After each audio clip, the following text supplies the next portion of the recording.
Thank you, Asmith. We appreciate it.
Now I can say it. Hey everybody, welcome to the Zoom Test Kitchen. Good to see all of you.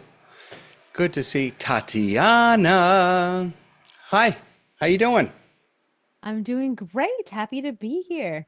For those of you who haven't met Tatiana, Tatiana is my partner in crime over at eCam for Educators. We run a monthly little gathering for those folks, which we just started last month. We have our next one on Tuesday, this coming Tuesday. So Right. really nice to have you here. And I'm Thank you. actually, after we make the rounds, I'm kind of anxious to hear actually, Tatiana, about the problem you ran into with your account and the school or the bit and all of that. But let me make the rounds first and say hello to Mr. Franklin, Mr. Ivy presentation coach. Hello, Mr. Rabbi Pat. Yeah, go ahead. Oh no, just come on, you got to come up with something better than Rabbi Paskin. Always good to be at the kitchen. Always looking forward to it. And I can tell you that I did my first eCam event, and I was Really? well, they bullied me into buying a Mac M2, and they bullied me into this, and I'm there, and I did a very successful event, and it was the fun thing about it as a Windows person, and have watched your amazing, crazy, impossible to read screen on YouTube. Once I put it up on my 32-inch screen, it made perfect sense. Everything was so easy to get to. Have we converted you, Ray? Well, not to Mac. My problem still remains Mac, serious Mac problems. I'm not adjusting well to Mac, but that's another channel at another time. But my experience was very good. And I also went back and played back as a promo, and I promoted it pretty heavily in my LinkedIn profile. Last week's first 30 minutes about the best use and getting a per seat license for the premium pieces of Zoom. And I have almost 400 people that liked it and commented on it. So, and I referenced the Zoom Test Kitchen because I chose to go back here to be current on it, and it was right on, spot on. It was very helpful. So that's great. But now Hasmuk has been having some trouble actually connecting. So I'm eager, Hasmuk, if you're up to it. I don't know if you are up to coming on camera or at least unmuting. I'd be interested to hear if you've gotten your issues resolved. Don't want to put you on the spot. But let's keep making the rounds, then we can come back. By the way, nice mug, right? That's a nice big mug. I like that. Just saying.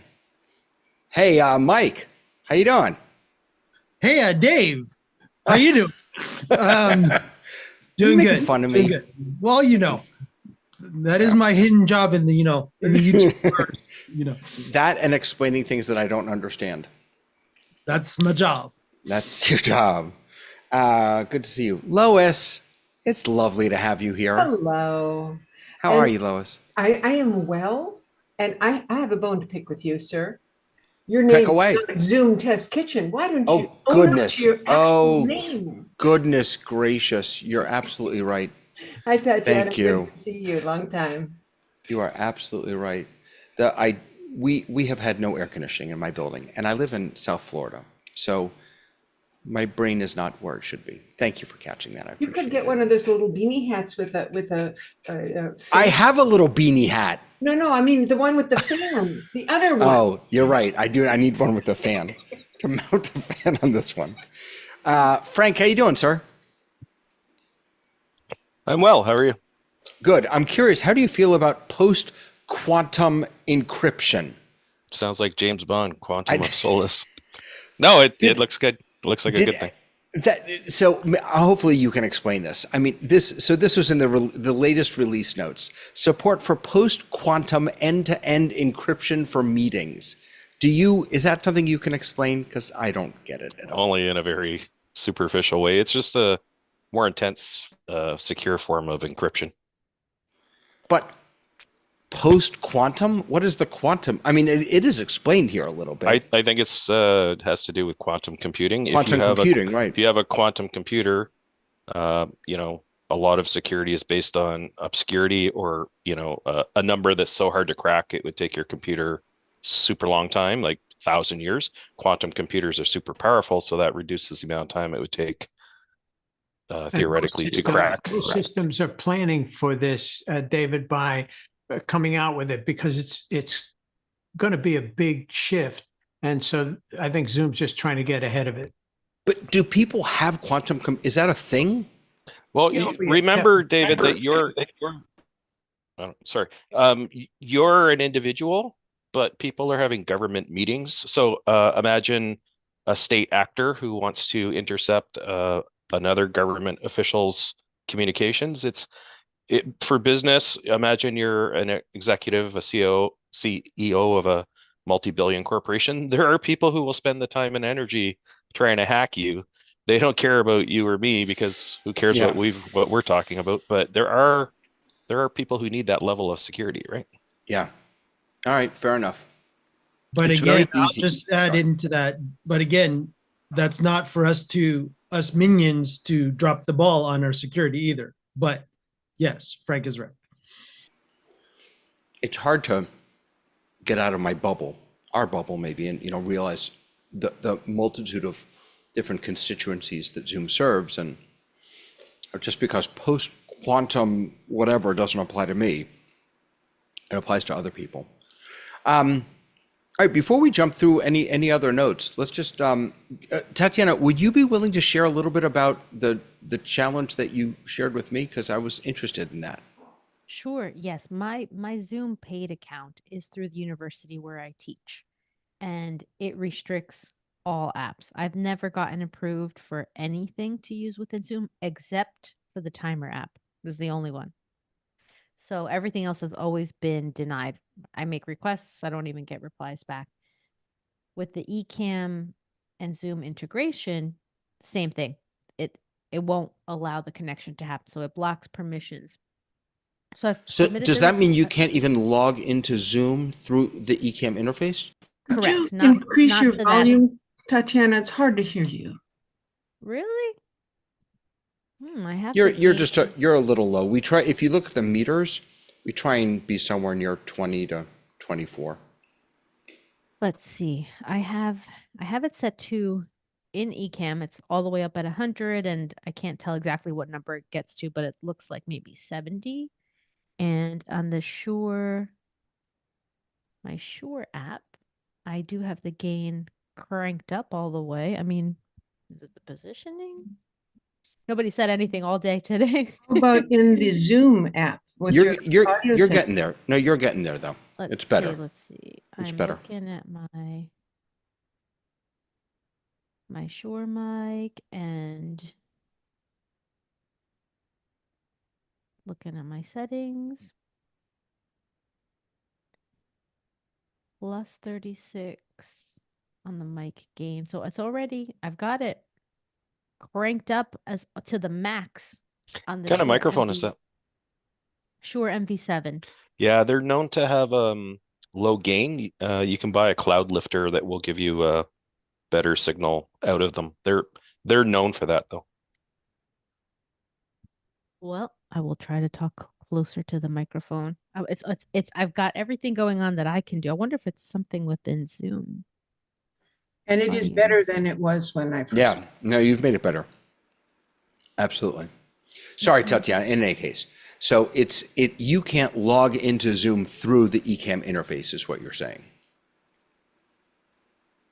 Correct. So Yeah. I've requested permission. So what I think is a workaround is to start the meeting as my university account. I did connect eCam on my personal YouTube account. Start it through my personal account and then make my university account makes my personal one co-host. I just haven't tested it all yet, but that's my theory is that I'm connected in eCam through my personal YouTube account, which I did already grant permission for, and then I can do it that way. That's what I wonder if you could make it if you could make your private. I mean, first of all, you don't. You can if you can join the meeting from your personal account, then as long as the host is the university, it's their settings, their resolution, all that stuff that's going to be in the meeting. So you can then join. You can co-host or not. You can present in that meeting using eCam in your personal account. And remember that host has two different meanings. And you're talking about host in the meeting. Anybody could be host in the meeting. Right. The person who owns the meeting, they also call a host. So that's a little confusion there. But I'm actually wondering if this is Frank, I'd be curious, I don't want me to pick on you, but I'd be curious if you could give me some insight here. If Tatiana starts a meeting from her work account, joins from her personal account, passes host to her personal account, doesn't that get around the security? No, there's two different things going on. There's the global settings for the account management are going to be with the person who's got the license, which is the university account, if that's what you're doing. So those restrictions, even if you pass host, there'll be some restrictions that you can't get around. But it also depends, like eCam is just a virtual cam. There's nothing to restrict that unless you're trying to use the enhanced features that eCam's got with the integration with Zoom. So it depends if you're just trying to use it a virtual cam or use the whole enchilada, so to speak. Right. So yeah, so Tatiana, you could join even on your school's account, just use the virtual cam, but you couldn't use all the bells and whistles of the integration. Which is why I'm thinking as long as that's through my personal account and I join the university Zoom meeting, I think it should all work. I just have not had a chance to physically do it, but I think so. That would be I'd love to hear if you're able to do that. I'd be curious to know, could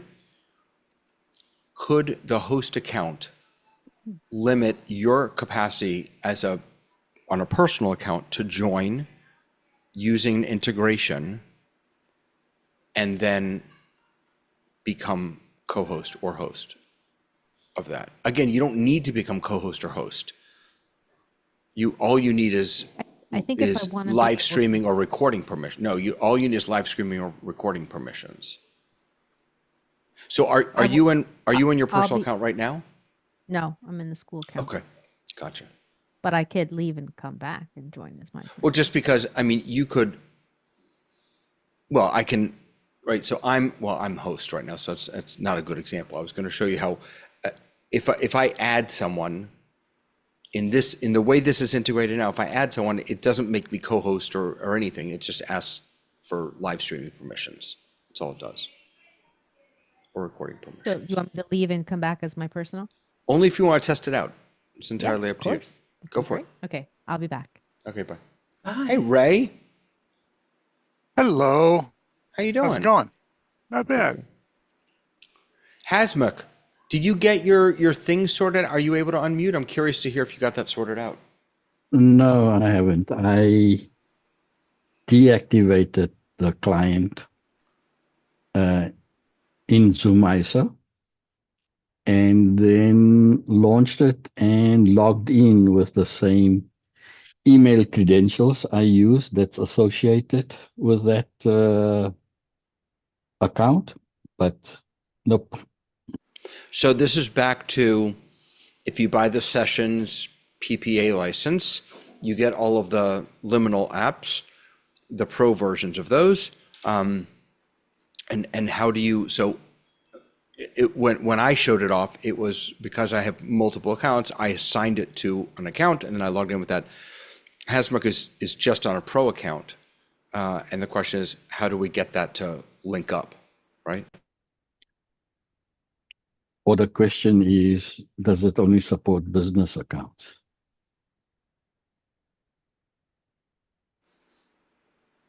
That would be such a shame.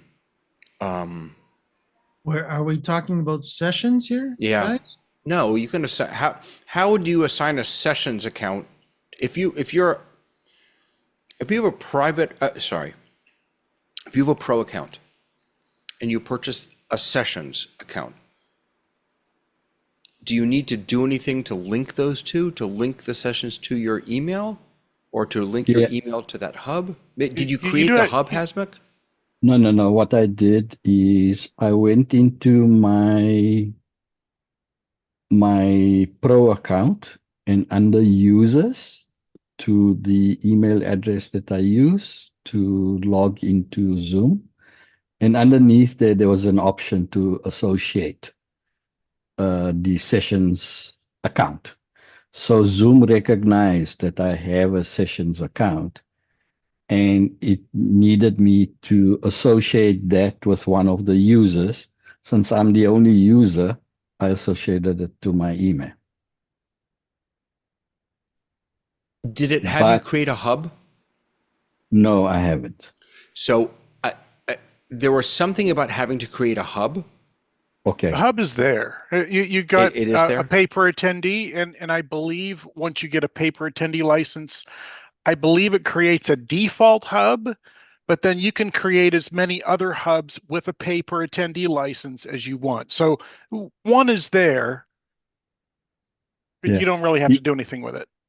The problem is, as David has explained, is that if you bought a session license, all the liminal products come bundled into that license. And but when I launch my ZoomISO, it remains on the trial version. When you showed us last week, it changed to the pro license. David, did you not have to log out and then re-log back into ZoomISO? I did. I did all of that. I even restarted the machine. Yeah. And so I logged into the ZoomISO because I have a license, ZoomISO on that machine. I deactivated the license, logged out, and restarted the machine, and went through logging into the ZoomISO client app with the credentials that I use for my Zoom Pro account. The only thing that I'm thinking of, guys, is that maybe Hasmuk, have you added the Zoom apps? Like if you go into your Zoom apps, there is ZoomISO, ZoomOSC. When you say you go there, that means in the browser? Zoom In Marketplace. In the marketplace. Marketplace. Ah, okay. Got you. I didn't do that, so maybe I should try that. Andy had me do something. There was something that I hadn't done, and You hold a golden key to all of this, David. I so don't know. you're now responsible for my $100. Okay. What's your PayPal? Yeah. I mean, I would also reach out to Andy. He walked Ray, me was I through it. far off, by the way? making sure that Hasma goes after marketplace or no? I'm not an ISO user currently, and I haven't tried it with my ZoomOSC yet, but I believe that that's probably the critical linkage that allows you to get from your pro account, which has the PPA license, and then that linkage on the app probably does Wait, make it work. wait, Hasmuk, I just remembered something. Have you downloaded the latest versions of ISO and OSC from the Liminal app, from the Liminal website? I did it about 2 weeks ago, which is the latest version. So I may have to re-download. Is that what you're saying? So that was the problem for me. The problem for me is that I was trying to do this on the version, on a version that wasn't set up. It's got to be post version 6 release, I believe. Yeah. Okay. I'm not in the office, so I'll try it. Yeah. And I can tell you actually, so the ISO, I'm on version 2.2 Uh-huh. of ISO, and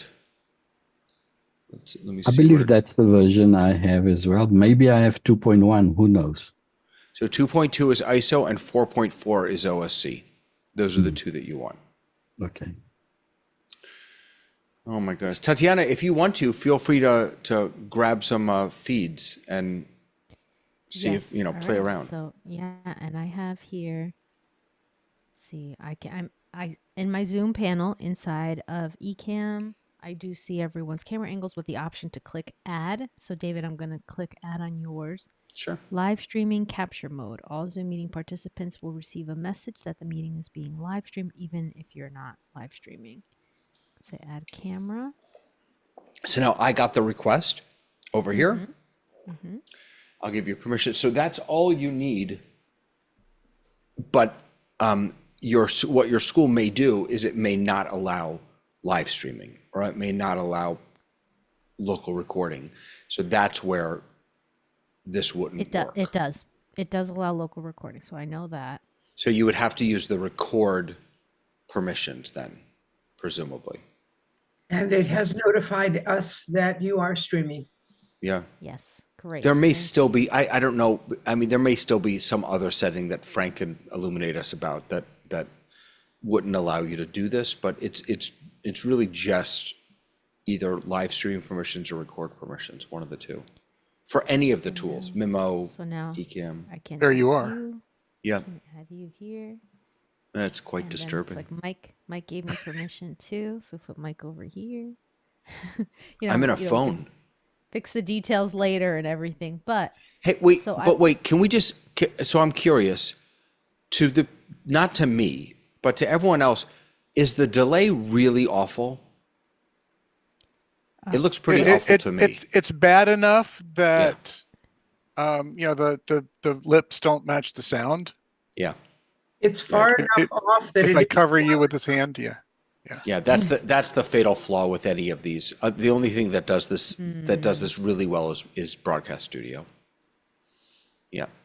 but it's not a stutter stink. It's far enough off. I Right. obviously know what's going on, and it doesn't bother me if it isn't just too close. Yeah. so Okay. there you go. Nice. So a little bit of synchronicity issues here then. Which we can't avoid.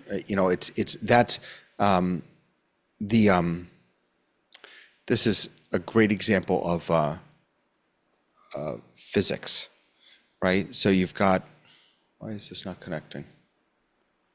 Connect. But let me ask the audio chain question, I guess, and that is, does Ecamm not also get a synchronized voice with the video that it's getting, and that if you were to output, no, it does not? Okay, it doesn't do the ISO thing? No. Okay. It does. My whole thing just froze. Sorry, let me back up. You can get ISO audio. You absolutely can't. Oh, now there's the drawing there. Hello. You absolutely can't get ISO audio. Yeah. But the problem with that is that then you'd be sending audio back in, synced video and audio back into a meeting where there's already audio. So you'd get the doubling. So by default, Zoom, the tool Ecamm does a mix minus for you. But fundamentally, the issue that we're running into here is that the audio is going from Zoom to Zoom, and oh, you guys can't see me. And the video, I have to do it right over my face. Wait a second. So let's change the color. So the audio, that's not going to work. It needs to be thicker. How do I make it thicker? Oh, there you go. Wait a second. I'm making You myself can thicker. see it to the side of you, David. Yeah, but not on her screen. Well, All right, well, so That's in any okay. case, YouTube's seeing the whole thing. you guys get the point. Audio is going from Zoom to Zoom. Video is going from Zoom to Ecamm back to Zoom. And so this extra step is latency or sync. It's not really latency, it's sync. Correct. Or I guess processing. there's Or processing, yeah. there's no way to tell Zoom, don't send my picture and my voice out to everybody. Just let Ecamm do it. Right. Yeah. Right. Yep. So if Although in Broadcast Studio, they do have some magic that, that allows you to. It has to be possible, and the reason I say that is because when you use Production Studio, there isn't a problem with the audio video synchronization because it brings everything into the Production Studio app on someone's machine, and as we talked about last week, is it doesn't do this in the cloud. It does this on whoever's running Production Studio. It does this on their machine, brings in the audio, brings in the video, mixes the Production Studio screen, and then sends that out to everyone with synchronized audio and video. So if Production Studio can do it, right. So how's it doing it? Well, it's because it's Zoom software has control of everything. Yeah. Yeah, and so I could speak a little bit when it comes to vMix. vMix, again, there is no, through my testing, there was not any synchronization issues with the audio going in. Again, the production that comes out of vMix that goes back into the Zoom meeting is fully produced audio and video that is, that is coming in from all the different feeds, and it's mixed together properly and it comes out as one. And you can, if you wanted to. Hold on. Does it come out as one back into the same Zoom meeting? Yes. Because, okay. But it comes in, but it comes in as a different, like if you come in Zoom, vMix Zoom is its own client, right? So it's not using your local client. You have to use vMix's only. Right. That's the same. Connect. That's the same with Ecamm also. Yeah. Right. So again, the mix that vMix is doing within vMix itself sends it out via that client back to the room.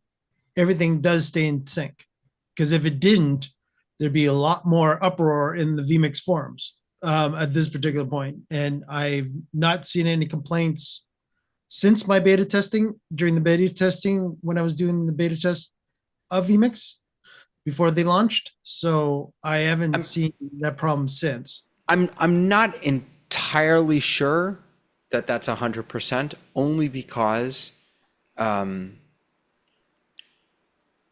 little birdie at Zoom told me that the only tool that does this the way that we want it to be done is Production Studio. And so what I'm wondering, Mike, is in your testing, did you just happen to have a minimal amount of delay and it looked really good? and something about the network round trip out to Tatiana is causing it to be a little bit more delayed than what you did in your testing, Mike. Interesting. Yeah, let me ponder that one, right? Yeah. Yeah. The other That- thing that's interesting too is that in order for this to even really be discernible and an issue, is you actually have to have audio coming out of vMix or Ecamm into your Zoom feed. And so if you don't have that audio turned on or whatever, then it's either close enough that you can't tell, or it's far enough apart that you go, oh my word, the lips are moving, and then the sound comes later. I'm not sure I understand what you just said. The issue is not having audio come out of Ecamm into Zoom. The issue is that the audio in Zoom isn't coming through Ecamm, and so it's not taking the round trip with video. Correct. Your audio would be taking two paths, one to Zoom and to me, the native one, and then one to Zoom to Tatiana's machine into Ecamm, and then out of her machine into Zoom, which would be the one that would probably have, if we as we're looking at your image now and the image that she has, even the movement is out of sync, which obviously is part of the time delay. And so if she were able to feed that audio from Ecamm back in here, I think we would hear two of you. And it would be close enough. Yes. Wheel. Oh no, see, I don't think they would be. I think it would be like slapback. Now, David, let me, just so we understand a little more when it comes to the Ecamm functionality. Are you bringing yourself in as yourself via Ecamm's capture, or are you bringing yourself in as Zoom capture? Very important here now. So right now, my camera into Zoom is a virtual camera from Ecamm. Right. So what I'm saying is that where you might get everything more in sync is if you bring yourself in as a Zoom feed. Right, but then that defeats the purpose. The whole point is to be able to grab people from Zoom, bring them into Ecamm or vMix or whatever, produce it, and then push that back into Zoom and spotlight that, and that's your show. If I'm not pushing my feed back in, then I might as well stay in the Zoom meeting. No, which incidentally is what I oftentimes encourage people to do. Just stay in the Zoom meeting. Just allow Zoom to. Right. Again, let me try to explain this one more time. And what I'm saying is that when I did my testing, I made sure that even when I was bringing myself into the, when I was in vMix and I was bringing myself in, I was bringing myself in as a Zoom feedback from Zoom. I was not bringing myself in as a local capture in vMix. Oh, okay. So big difference here. So what? Okay, so the audio hurts. Right. So the audio is going Zoom, Ecamm, Zoom, and you're forcing the video to also go Zoom, Ecamm, or Zoom, vMix, Zoom. Correct. That's interesting. Right. So big difference, because again, you are that problem will exist if you're doing a local capture and you have everybody remote, because if what Production Studio is doing is it's all Zoom. If you're not bringing yourself in, you're bringing your Zoom feed in. But here's the problem. The problem, Mike, is Lois, go ahead. So let's get back to Tatiana for a minute. And so if she were capturing the other things as she has done and getting the audio from those other things also into Ecamm, but then not trying to put it back in the same meeting, just recording it or streaming it or putting it on YouTube or whatever, then there wouldn't be a problem, would there? Correct. And that's why they made this integration. That's exactly that. This does not really solve the problem of grab from Zoom and send back into the same Zoom. It solves the problem of ease of use of bringing guests in so that you can push it out somewhere else. You're exactly right, Lois. Yeah. And all I was going to say, Mike, is with regard to what you were suggesting, is that may solve the problem for my feed. It doesn't solve the problem for everybody else's feed that I'm getting. The only way for me to get their feed is out of Zoom. Through Correct. this integration. But if you keep everybody at an even kilter, At the it's like you same, bring so if I get myself out of Zoom also, right. right. So everybody then is officially, you're not mixing yourself local. You're mixing everybody as is Zoom. Everybody. No, but it's not just yourself me. as an Even input. Tatiana's, no, but the problem is that even Tatiana is, or everyone, even you, are out of sync, because you still, no matter where you grab the feed from, you're still getting. My brain hurts. Andre? Yeah, good evening. I think you're completely right, David. I think it's the only possibility to get it in sync is Production Studio, because all the other possibilities need some processing that delays the video to the audio. Yes, I have a question to the sessions license as well, because I have the same problem as Hasmuk yesterday, where I purchased the sessions license, and now I'm logged in with my Pro account. That is sessions activated, but I can't register. I don't have a key. I logged out, I logged in, and I downloaded a Zoom yesterday. But you don't need a key. ZoomISO. You don't put a key in. Yeah, but I stay in trial. It says still trial. So are you an ISO or OSC? Yes, I'm an ISO. What version are you? The latest one, 2.2, downloaded yesterday. 2.2. All right. Have you deactivated the license? Do you have a license that's in there that you and can you does No, it say? I don't have a license in there. Right. So this is my ISO right here, and it says, it says deactivate license, but there's nothing there, right? So what do you see here? Yeah, I only have activate license and buy license. And what do you see up in the top left? ZoomISO trial. Okay. Like Hasmuk. And your email is associated with this, and you have I'm logged in into... I'm logged in with the credentials that are that have the sessions license assigned to. Andy. Yes, Andy. I don't know. How about we make a call to Andy, table this for a half an hour and then come back? I know, David. I know, David, you're friends with Andy, but this is going a bit too far. What do you mean? Oh, Like supporting Andy. it should work without our having to call No, on of course. the other folks to do that. Is there a frequently asked questions or a helpline or something for this new system? Maybe someone else has a problem and we can find out the fix that way. Yeah.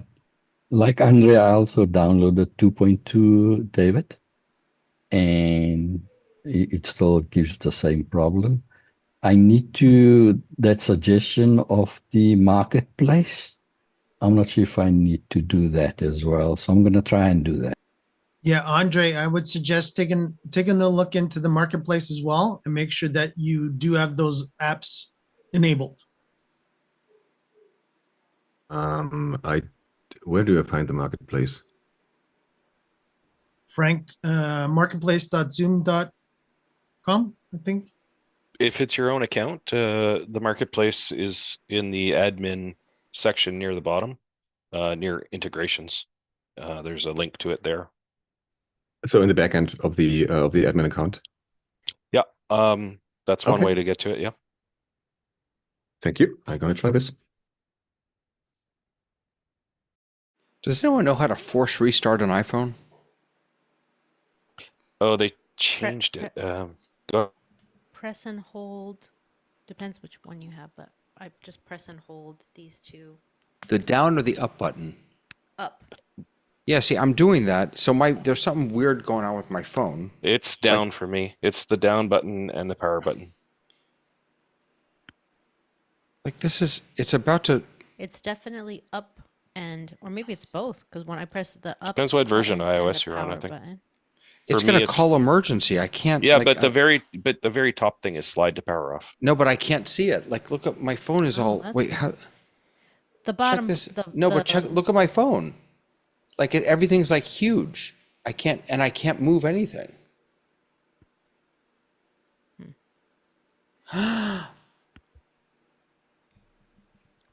Both up and down buttons work for me to get the power off screen to come on. So look at that. I learned something new today. I didn't learn anything new. It's not working. I want to add one thing too that I noticed in Zoom without Zoom integration with Ecamm. Anytime I join a Zoom meeting, I always select Ecamm virtual mic and Ecamm virtual camera.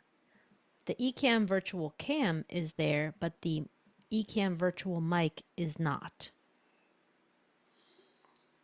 Did you define it in Ecamm? Did I define it in Ecamm? I normally don't have to do anything separate because Say explain one more time what.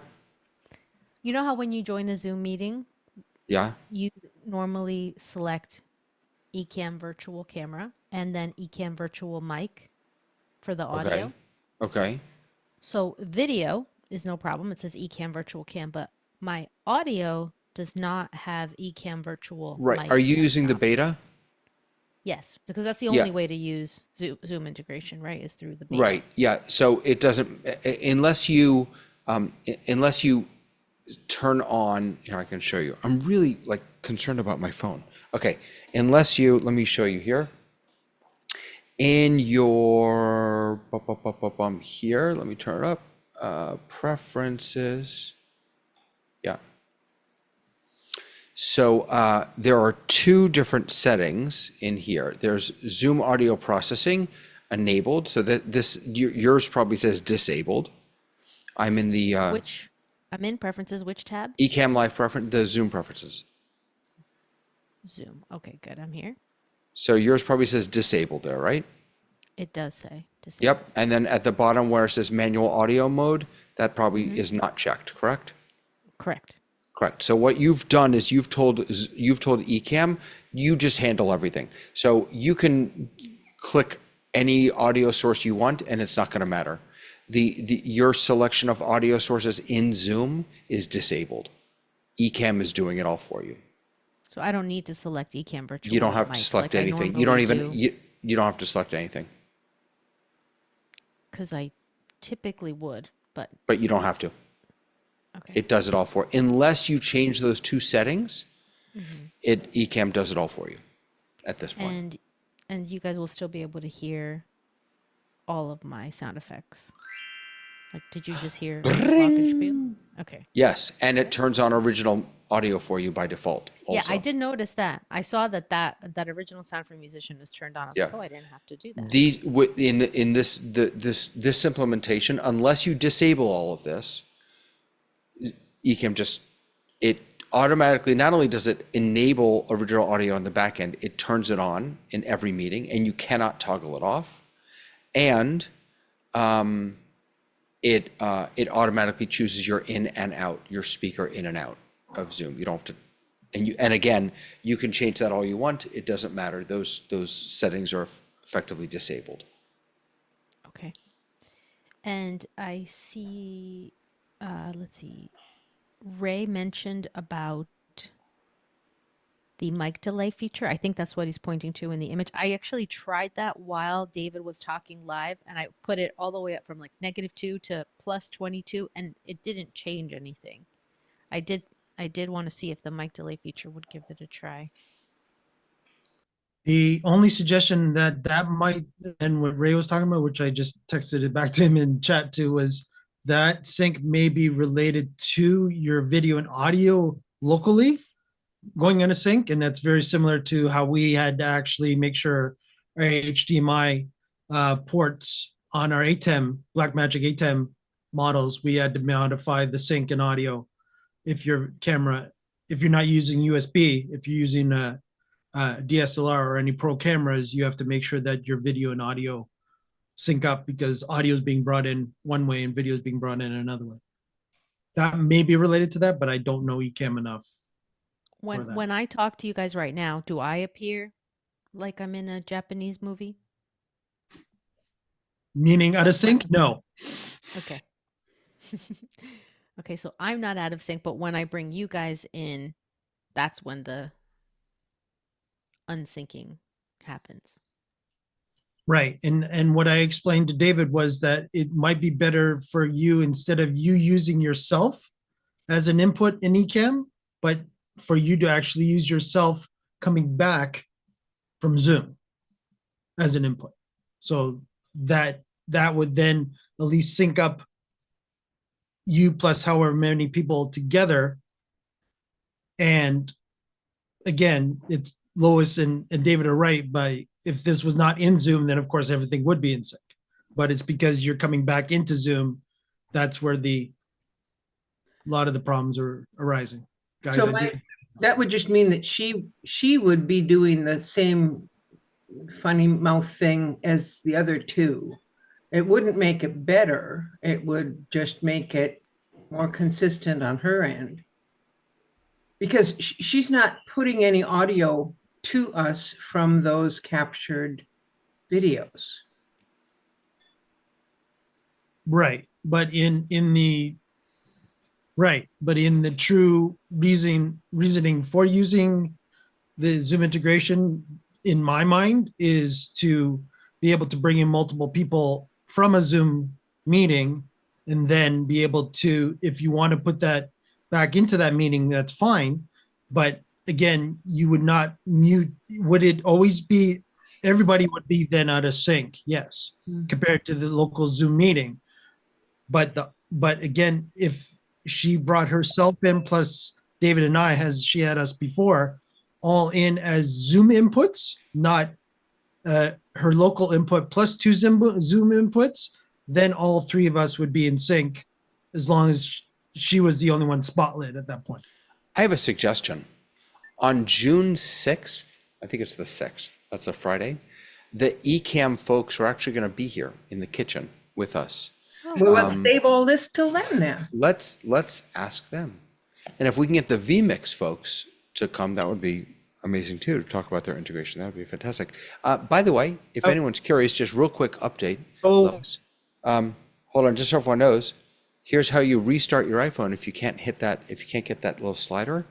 You press your up volume quick, down volume quick, and then hold the side button until you get the Apple logo. And then it force restarts.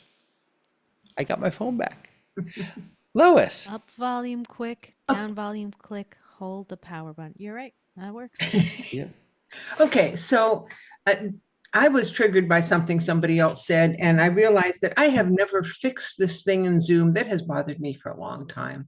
I go into my video settings, and the pop-up menu, before I even get to settings, the pop-up menu says, and here are your possible cameras.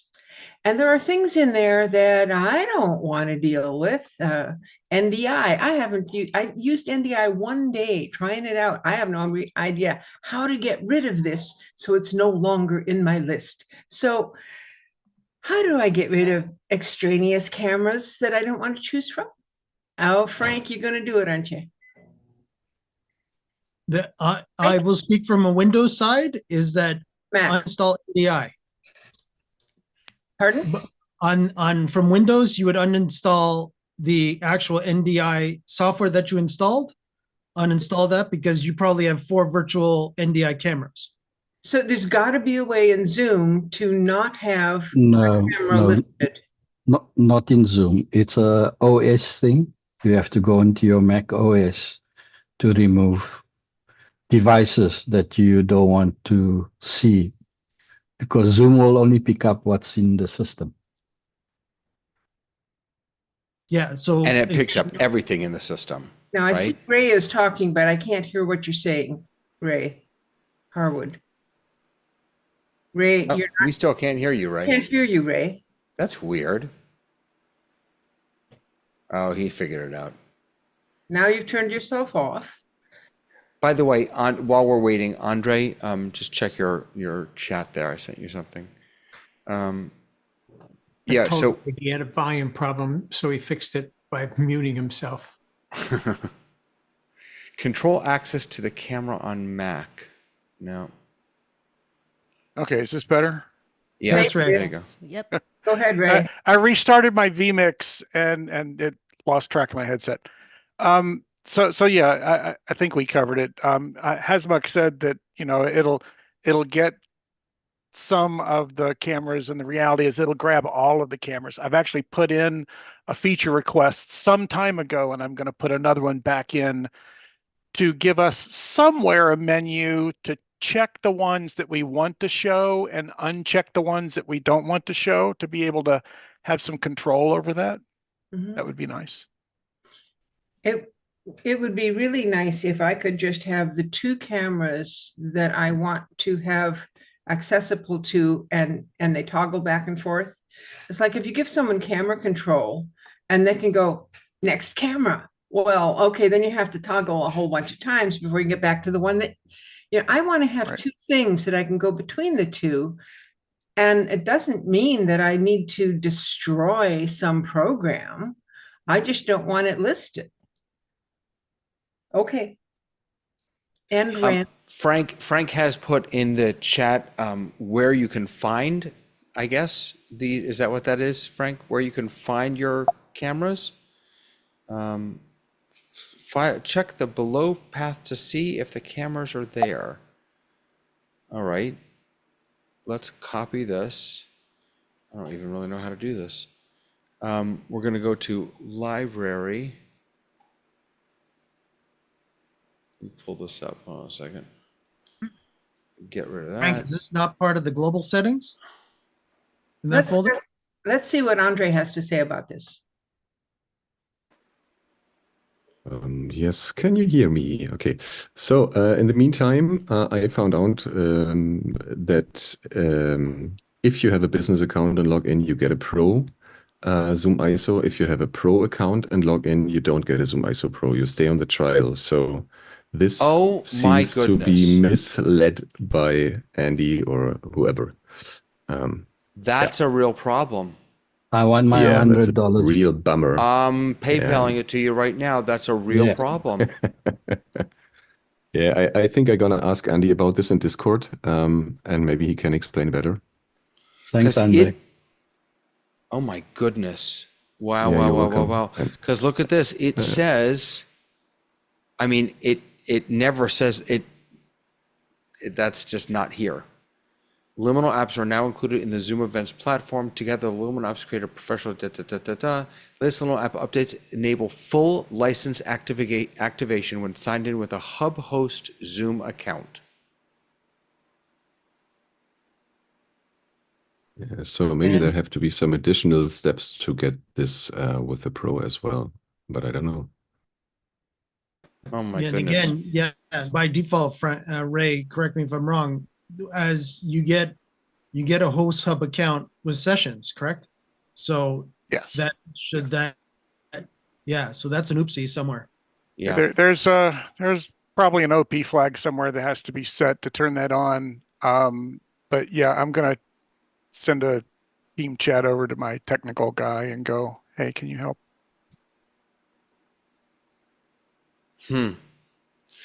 Boy, I hope that's an oopsie. Yeah.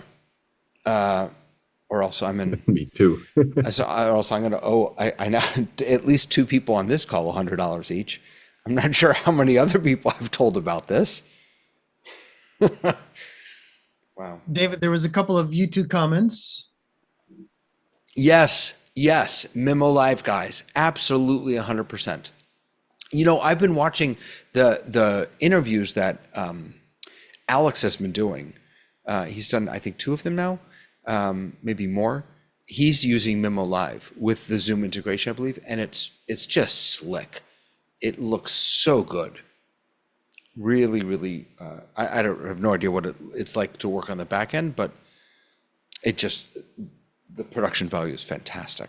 So I would love to get Oliver here, or anyone. Yep. And and Ronnie from YouTube was also mentioning that he said he logging in with one of my 10 business accounts is logging in with one of my 10 business accounts that is associated with the session events account.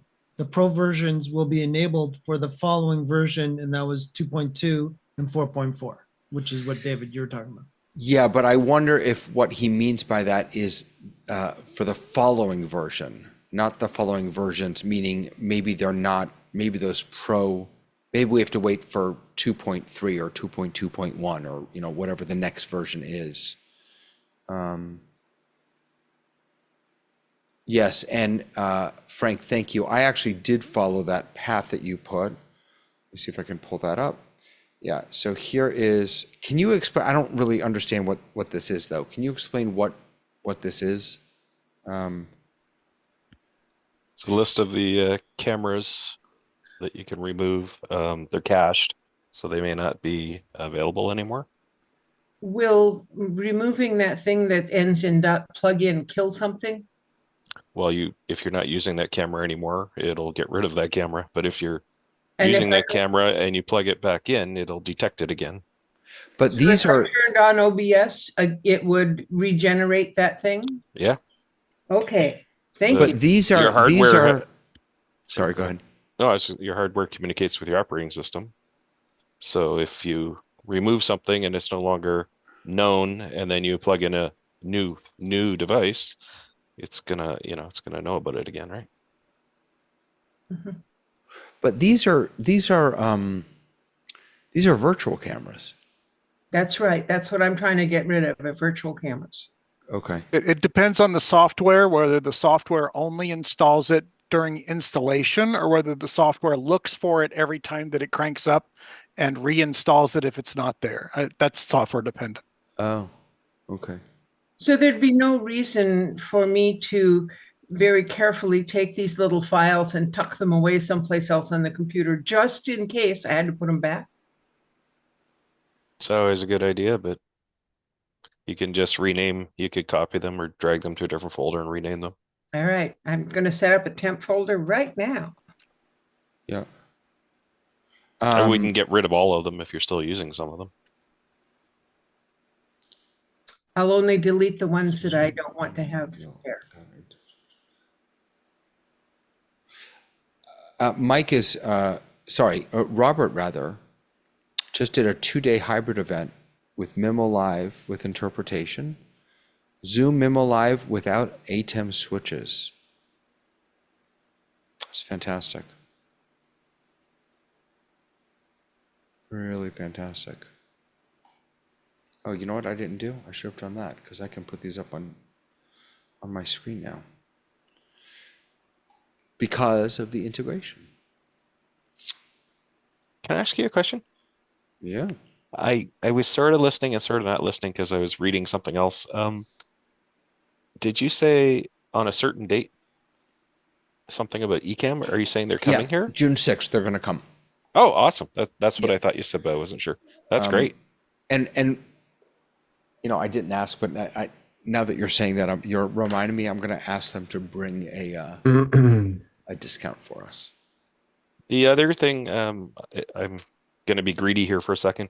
Quite often people come to meetings who are the salespeople. And then when you ask them technical questions, they can't really, I like it better when engineers or tech people come, but I guess you get what you get, right? Well, the good news is it's a very small team. So beautiful. There are 2 developers. So I'm going to write them, we'd love to have Ken. And it's 7th of June, not 6th. Is it 7th? Thank you.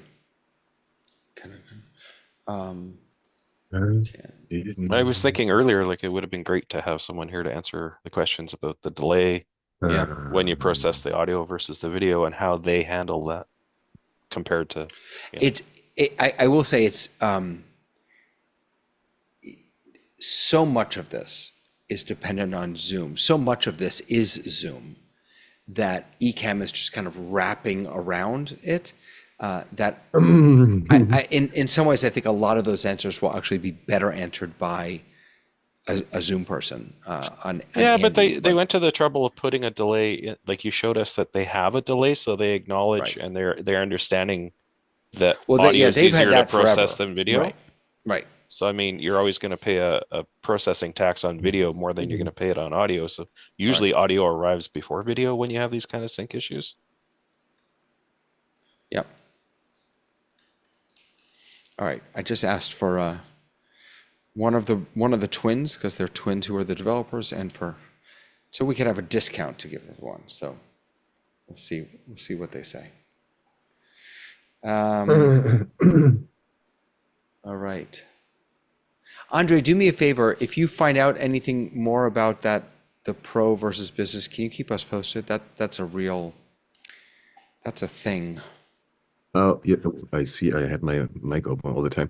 Andy just answered, no, that's wrong. Did Hasmukh make a hub?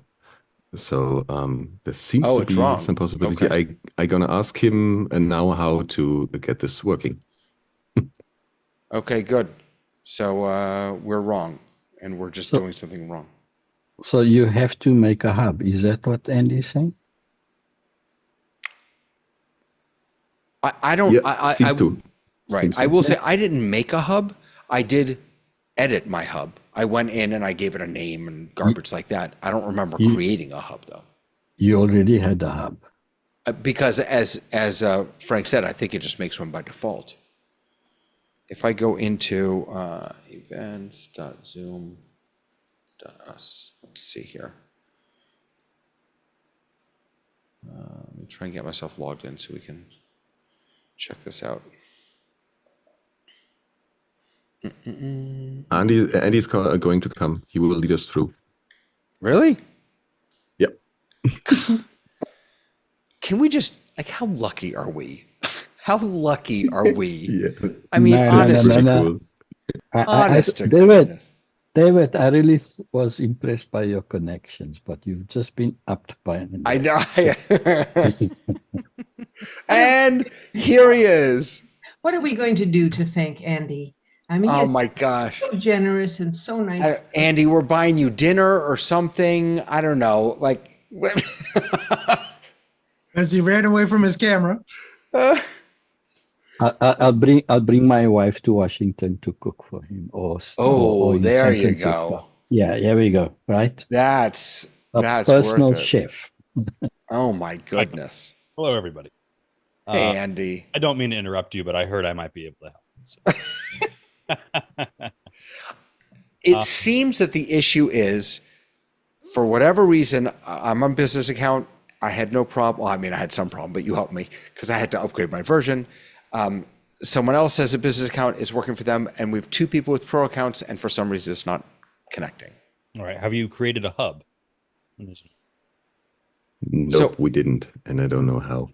So there's no requirement related to pro license, business license, any of that stuff. I mean, you have to have a license in order to buy the sessions add-on, of course, but there is no business level license requirement to do this.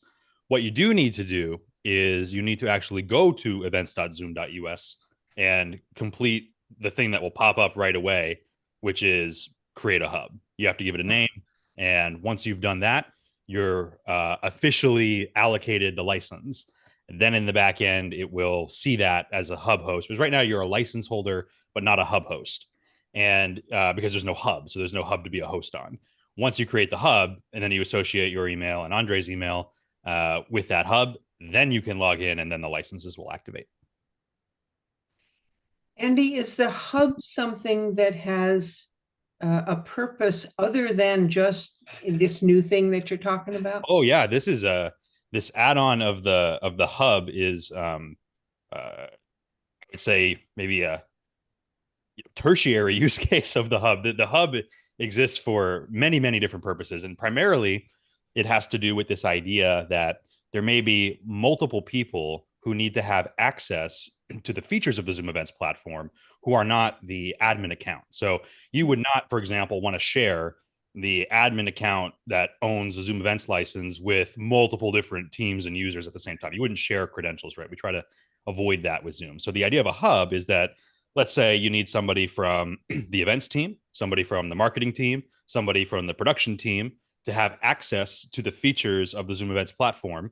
You create a hub and then you put everybody in there and they can each go do their part, right? Somebody can manage the graphics, somebody can manage the speakers, and somebody can manage the billing, ticketing, registration, and everybody can do their piece so that you can all work together to build the event without having to have this shared login that's also the admin account that's also got all this other stuff on it that people shouldn't have access to. So this is just another mechanism. We're reusing the idea of the hub for this license purpose, because what we typically see is that the event team is one of those individuals who needs to be part of how the event comes together, right?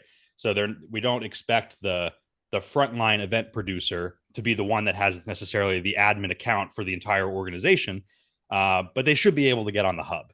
And if they can get on the hub, then they can produce the events. Somebody else can do the, ticketing, registration, all that stuff. They can all work together. That's the idea.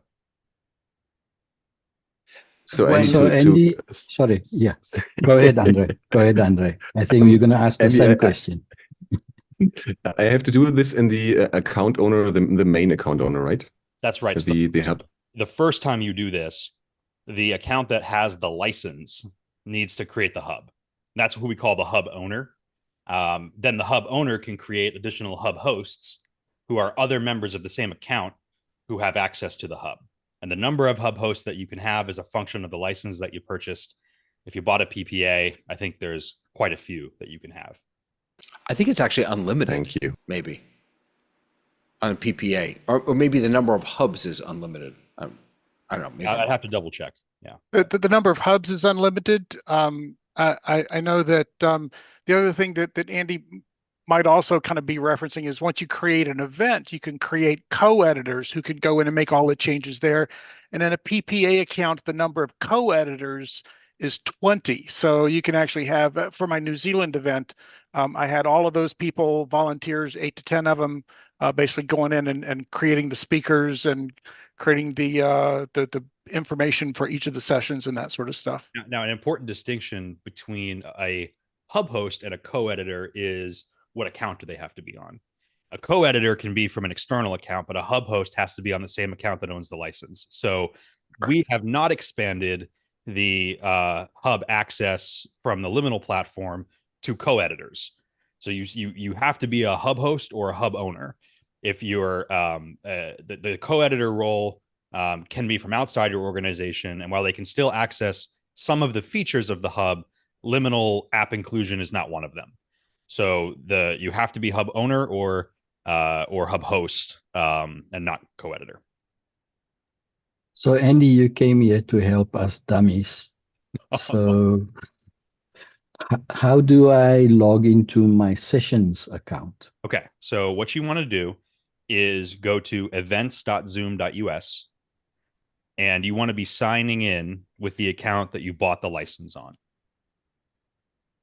And once you do that, it's going to automatically pop up and say, congratulations, you have a sessions license.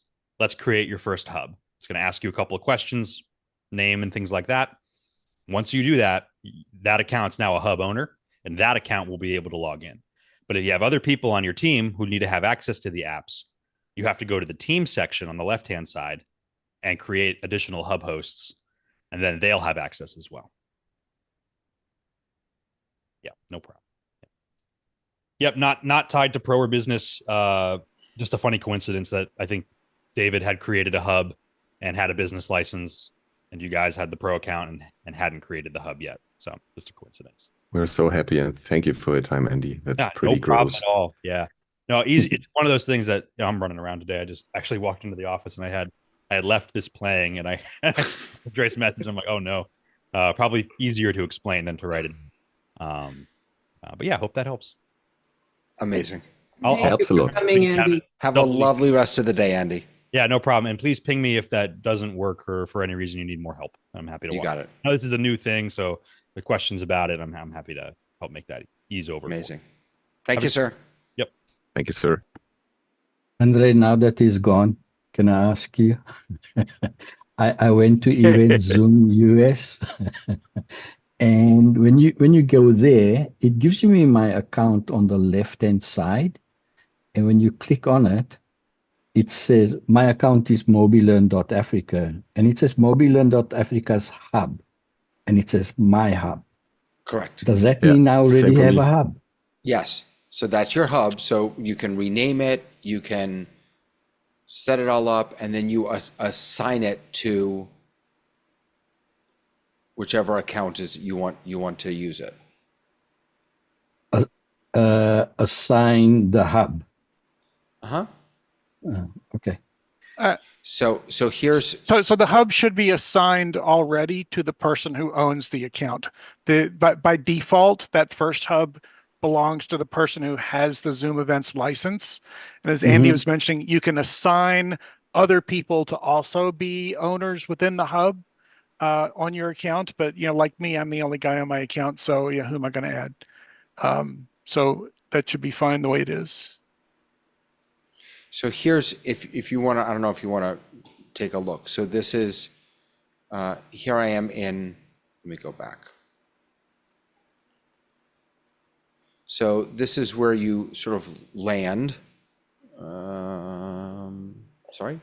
This is where you kind of land with your account. And here's the hub itself. You can put an image in, you can give it a name, all that. If you go down to configuration and settings, you can give it a public URL if you want. Let's see, put in your business info. I didn't put it, there's no business info in there. Where is, I had it before.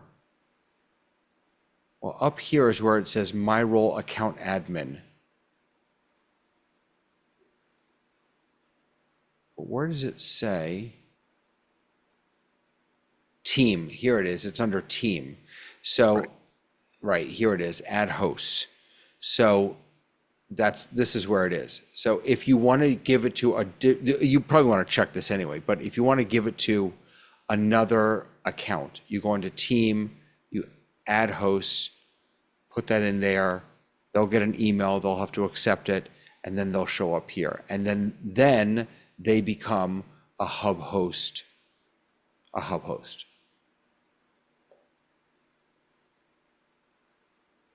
I think. But it's under yeah. All right, well, while they're working on that, let's keep trucking along. Lois, how you doing?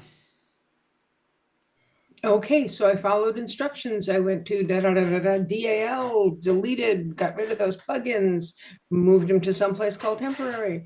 And nothing changed on the Zoom. And I thought, well, I'm going to have to, leave the meeting and come back. So I did. They're still all there. They're You not might have to still in my reboot. list, but they're all there. Yeah, you might have to reboot. The whole computer, yeah. I figured it was an operating system thing. Sorry. Yeah. If I try and go to one of those, nothing happens. I just froze. Yeah, if anything, you'll upset the operating system now because the operating system is looking for them now. Okay. Oh, well. Hey, Andre. Yeah, in the meantime, I got it working. So Hasmukh, you don't have to do anything else than open this events.zoom website, see that your hub is there, and then log out from ZoomISO, log in again. And I took the login with embedded browser, and then it worked. Okay. David, you can massage that $100 bill. Oh, thank you. It's worth jumping through the hoops. It's worth it. Lois, I know you have something. If anyone wants to, there isn't a lot in this upcoming release, May 20th, but we can certainly take a look at that too. But go ahead, Lois. Okay, so if most of the questions that people came with have been answered, then I had a thought, curiosity. if I'm looking at my screen, my Zoom window here, down at the bottom, we got all those, audio and video and all that other stuff. And then there's one that says apps. And if I click on that, I get a little pop-up and you can choose this app or that app, the other app. And then there's a line and a bunch of more apps. And if I click on anything over here, it opens on the side with a little panel that talks about the apps. Now, here's my question to y'all. Which of these things have you used and was it worth it? Now, I know that each one of these is going to have a great big long description and tutorials and all that stuff, but I'm just sort of wondering, like, well, what are they? So AI note taking, is anyone using that? Oh, okay. There are so many different AI note takers in there. There's Otter, and then there's of course the native one built into Zoom. Yeah. That does it for So you. there's Cahoots. It says energize your meetings. Okay. And Coda. I've used Kahoot a few times. I generally prefer to not use the app and just do it using native Kahoot with a screen share. What?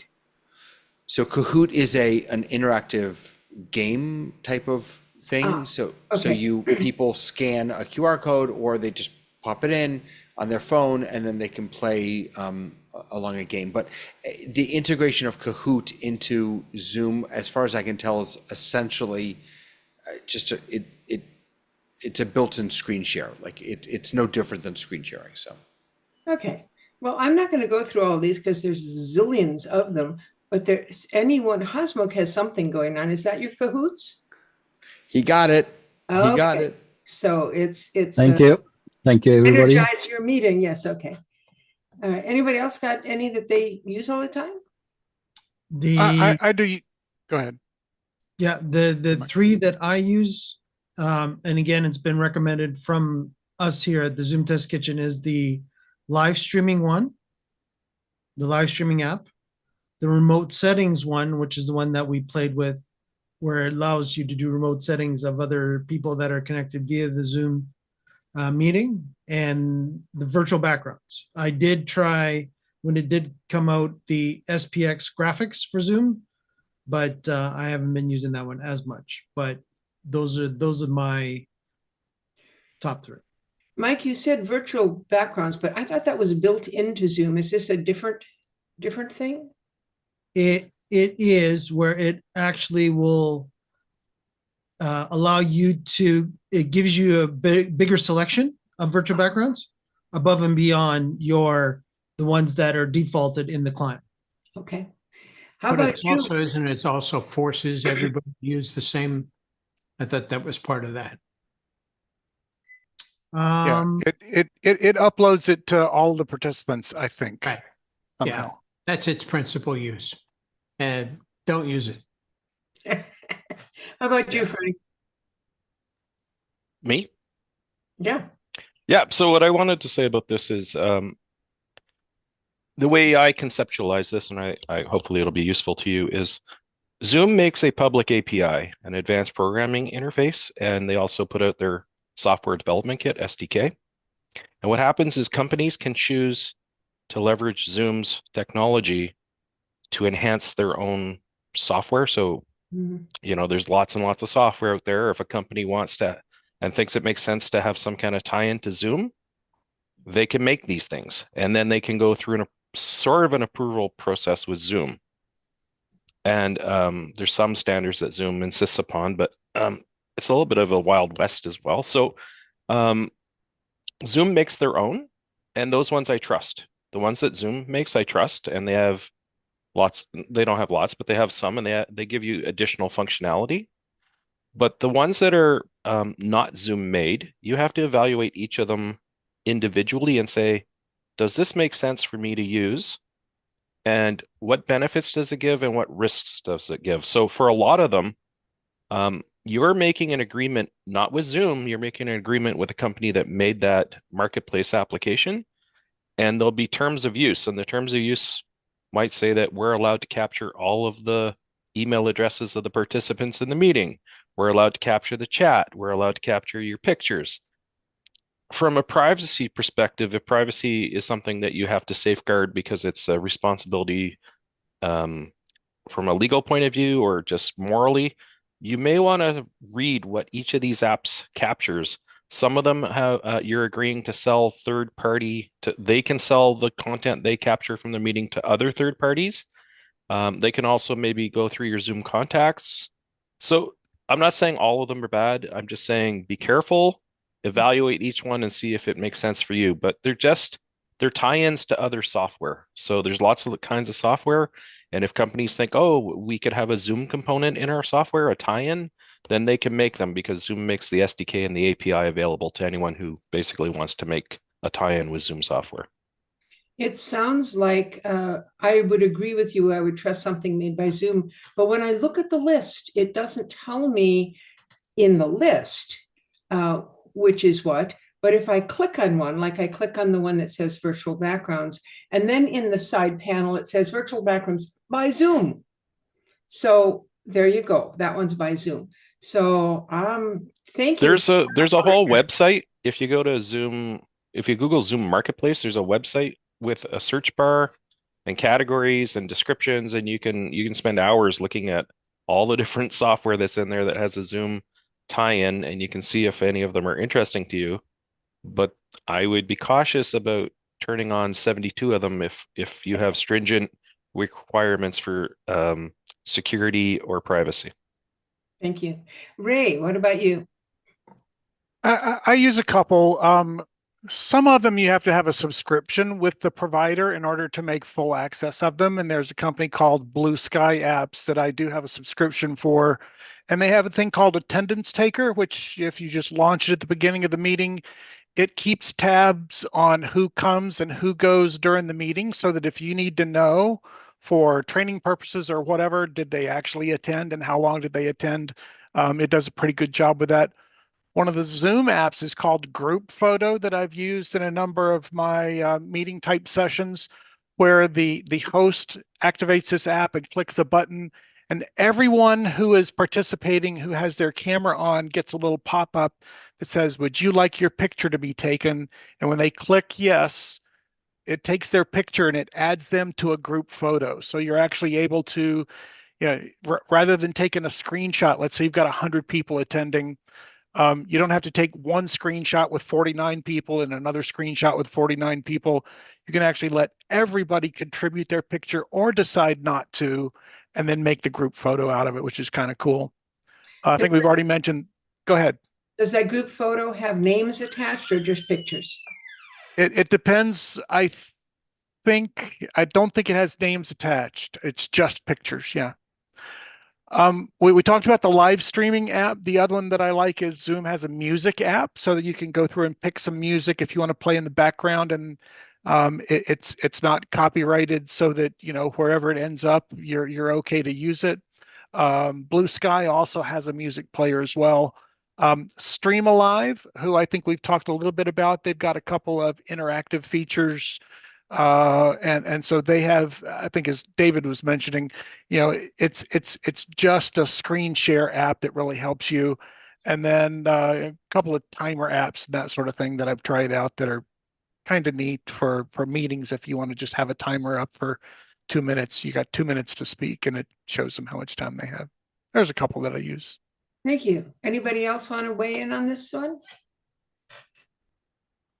And did we have a comment in the chat from Robert Sababit? Sorry about that. Sababity. Sababity. Yeah, thank you. Go into your Zoom account and under advanced settings / marketplace, you can filter the Zoom apps. Thank you. Okay, well, that answered my question really well, and thank you for taking the time to do that. That's I think it's useful. I think it'll be useful to everybody watching this too. Back to you, David. Did anyone mention group photo? Yes. I did, yeah. Okay, thank you. I had to jump out for a second. Yeah. Yeah, there's some good stuff in there. I didn't know about the Zoom one from the Zoom. So does this? They have here's the app. Favorite songs, Zoomtopia. Music highlights from Zoomtopia. Yeah, so you can actually go through and pick, Wait, can you hear in this? I can't various even hear it. genres. Aren't you going to get Yeah. a strike on your YouTube? No, because isn't the whole point that this is? I think Zoom licenses these songs from another third-party company. Oh, but could you hear that? I couldn't even hear it. Do you have musicians turned on or off? Well, Music for certainly not. musicians? Yeah, I'll turn it on. What is going on? Why can't I hear it? But let's not kick this off YouTube. I agree with Frank. Well, I don't think it matters because maybe it's just too low. I'm hearing a hum. Huh. Wonder what's going on there. Now, someone said that this would create music that you didn't have to worry about copyright on. My understanding is that the stuff that they have is not, I mean, it's certainly not popular music. I can't swear that none of it is actually copyrighted, but you know, the idea is to be able to use it in your meetings, and Zoom should know that we are live streaming and doing those sorts of things. So I know why you couldn't hear it. That's why. Just because I'm other an machine. idiot. No, Your virtual microphone, right? No, because this actually happened last week also. So right now, I joined this meeting through the Ecamm for Zoom functionality. And for whatever reason, the apps are not available in this build. And so I opened my native Zoom client and went to apps and pressed play, but my native Zoom client is not part of this meeting. You're just going to have to remember who just, you are. I'll just be sitting over here if anyone needs me. Loop back. Loop back. Yeah, David, FYI, I know from vMix, they will never add the apps into their client. So. Really? Why? That's interesting. There's no need to. Well, sure you have to control them. They require external control, and the idea, I think, with vMix is everything is in vMix. Right. That means then they would have to integrate every new app into vMix so they can control every individual functionality. So where I work, every app in the marketplace, we get requests all the time. We decline almost all of them because each app has to go through a privacy and security audit. Yep. So most of them don't pass. I wonder do you have a sense, Frank, of what Zoom's process for allowing apps looks like? I have a very superficial understanding. There's stuff that Zoom requires the publishers of these apps to do, probably for quality and for, no malicious security, I would think, of the Zoom session. But as far as intellectual property and things, you're making an agreement with each individual application developer. So that's why I was stressing that earlier. Hey, Frank, do all of the Zoom apps, the apps that say made by Zoom, do they all pass your test? There's more conditions than just privacy and security, but yeah, mostly we've allowed people to use the Zoom made ones because Zoom passed our security and privacy audits. But we also think about the what's the use case, and does this make sense? If somebody made a really silly, crazy app, even if it was made by Zoom, we might say this has no useful functionality for 30,000 people. So we're not, just because one person wants it doesn't mean you're going to get it. You have to explain to us why it makes sense for us to turn it on for the community. Oh, you mean like virtual backgrounds that have balloons that fly up? No, I don't have a problem with that, and that's built into Apple's operating system, and I don't, you can turn it off or on if you know how, so I don't have a problem with that. We had a long discussion about the avatars when they were very cartoony. we felt that they might be a distraction to the purpose of the meetings. And when someone's trying to teach a course and you have 75 students who all turn into alligators, that might not be the best use of an app in a meeting. Now that they've become more lifelike and more anthropomorphic, we're more inclined to allow people to use them. What was that? Remember there was a lawyer who showed up as a cat or something? Judge, I'm not a cat. He couldn't figure out how to turn it off. There's also AI, external AI note-taking apps that we would never approve.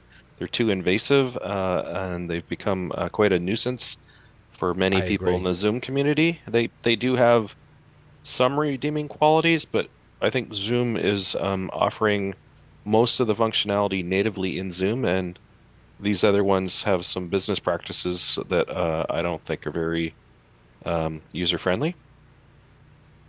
If you ever look up the definition of what's a computer virus, I think they meet many of the definitions of what a computer virus is. Yeah, I agree.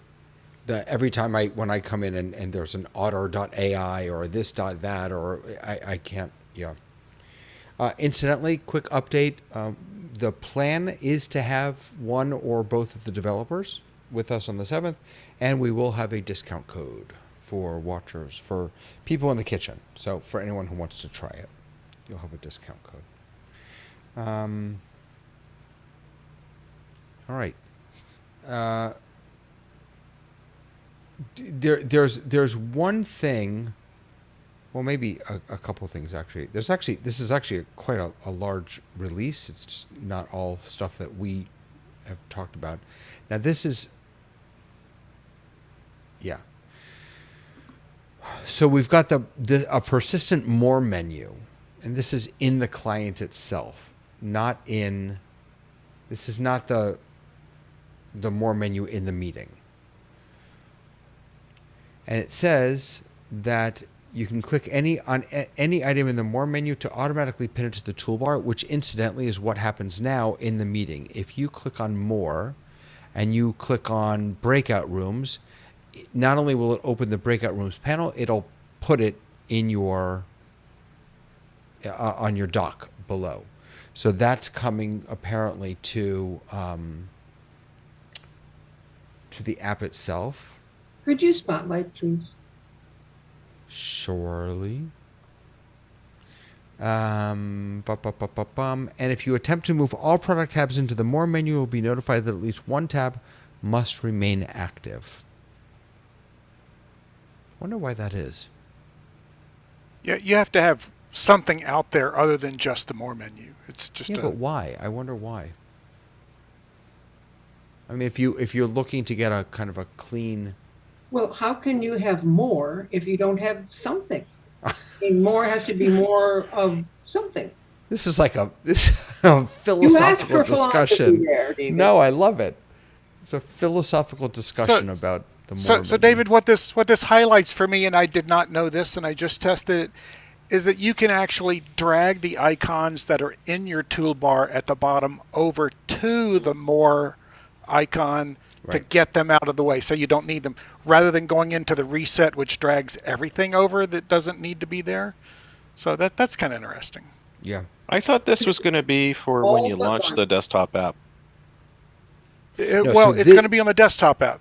Right. Yeah. This note is correct. This note is for the more menu. We already have this in the correct. I was just making the connection version between the two. Yeah. Yes. Yeah. Yep. Absolutely. Let me actually open the desktop app just so we can see it here. While you're doing that, there are release notes from now until the 26th of May. It's going to be a busy week. Yeah.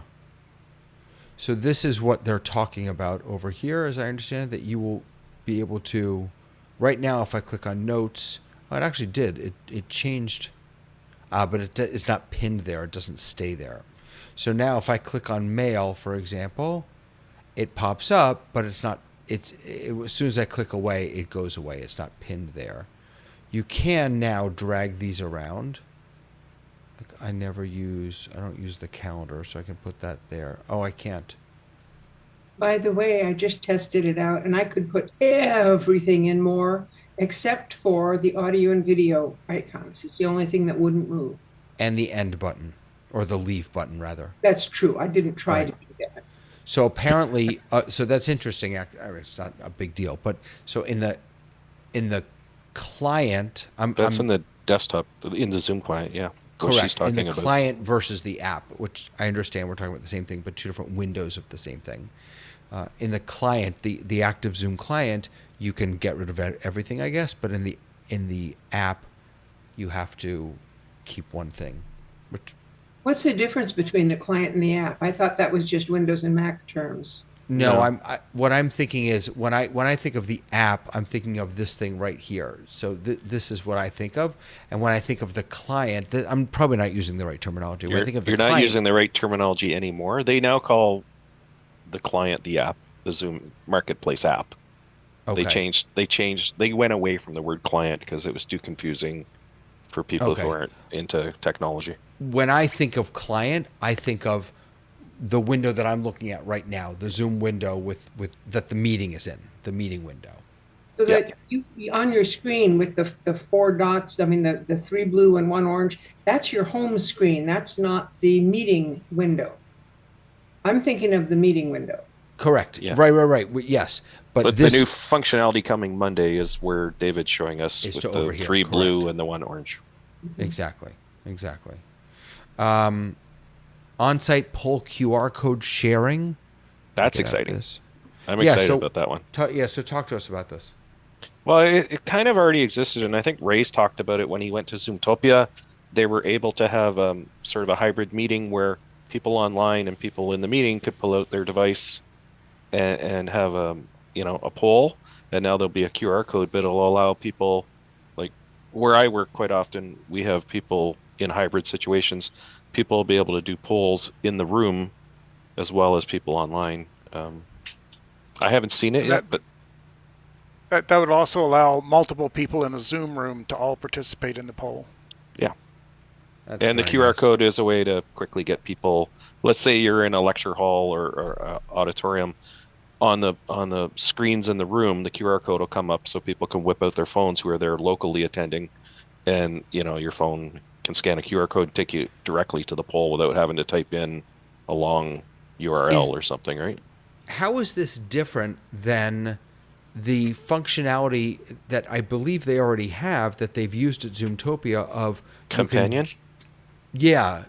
Is this just one broken out piece of Companion? Mainly Previously, that polls?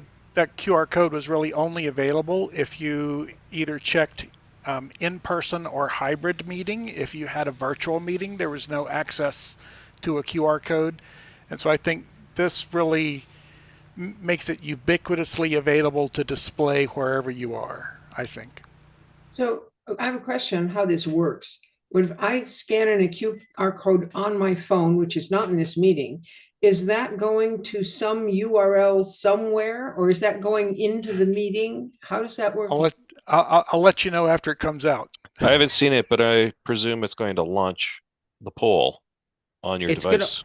It's going to In- open in up. companion it's going to mode open a in URL, isn't a, it? is it going to open a URL in the browser, or is it going to open up the Zoom app in companion mode and launch the poll in there? Okay, That's what I interesting. don't We'll find know. out Monday. Yeah. I don't think Interesting. I have Companion on my No, phone. companion mode is a mode of the app.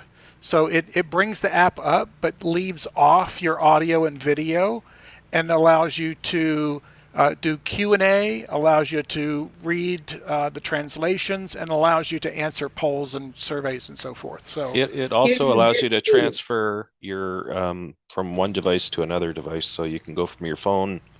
Let's say you're in the hallway, you walk up to your office, then you can transfer from your phone to your desktop computer. But Lois, companion mode is something that the admin or you, if you're the admin of your own account, can turn on or off. So you may not have it enabled on your account, but it is part of Zoom. Hold on. Can we stay on this for a moment? So, if I were to go into my settings, here's where I'm. Okay, I'm logged in. So, Account management. Account settings. Just type companion. It's probably the fastest way. Spot, let you, Dave. Go ahead. Thank you. Meeting questions with AI companion, meeting summary with AI companion, smart recording with AI companion, email composed with AI companion, AI companion, AI companion, AI Yeah, companion. that's one of those things where they're using the same word for multiple things again. I hate when Zoom does this. Yeah. Is it called Zoom Companion? There's nothing here. It's let's see if David's got it turned on. I don't think David has it turned on. I don't see the icon. There's an icon that in the meeting will be at the top of the toolbar. I'm not seeing it in your meeting, David, but in my meetings I have it turned on so that if I'm walking with I want to turn it on. I want everything turned on. I don't remember exactly where it is off the top of my head. Sometimes I have to look for things. Well, let's do this next. I think it's on by default. I think if you decide you don't want it, it has to be. Okay, well, I never turn anything off, so that doesn't make any sense. Right. No.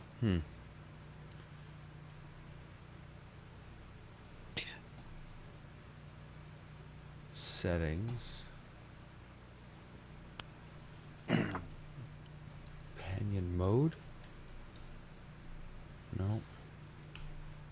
The reason I'm curious about this is, so we had a whole long belabored discussion about syncing audio and video and having talent in the same meeting, pulling them out and then pushing them back in. But if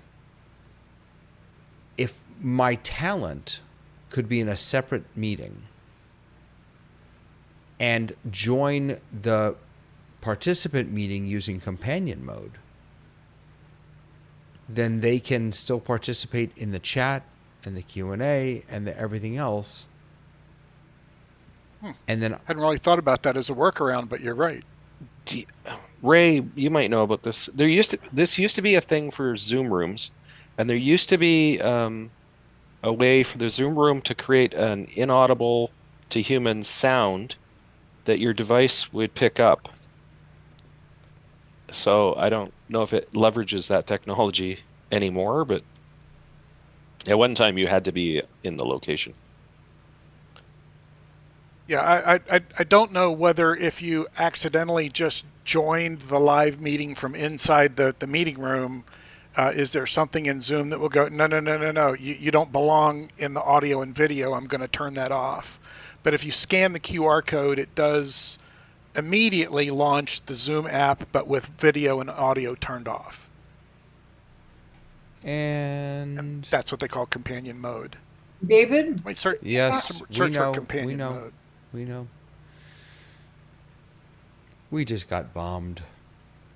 Thank you, Mike, for taking care of that. The bouncer. And the other name that we don't know, is this one of us? Adam? Adam has been here for a bit. So. I don't see companion anywhere. And search for companion mode. I think I searched for that too. Okay. Just try mode, see if it comes up with anything. I didn't even know this was a setting. Focus mode, remote support, screen sharing. Is this this is really a setting?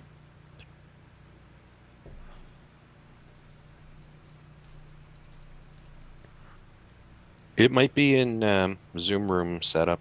It used to be a Zoom room thing. I mean, it says, Boy, it really is a problem that they use the same word. Because, yeah, I mean, They do that too much. Everything is going to come up. So the interesting part about the QR code is that there's also an event QR code that someone can scan when they come in the door that will bring up a map and a variety of other resources kind of relating to the event. And So yeah, they're really kind of pushing. You know, I had one guy, another guy actually in New Zealand. Oh, crazy New Zealanders. Had a meeting that he just wanted to use Zoom events for registration, and you know, kind of opted to use one of these QR codes for people to use to get some information when they came in the door. Lois is still here. Kahoot does that too, Lois. Lois is still here.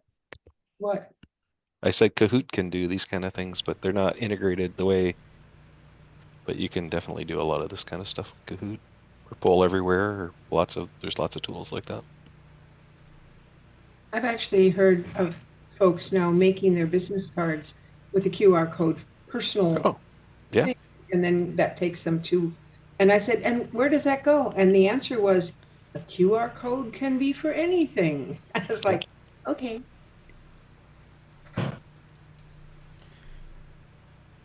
Okay, well, someone's homework for next week is to figure out where Companion is, because I want that turned on and I want to play with it.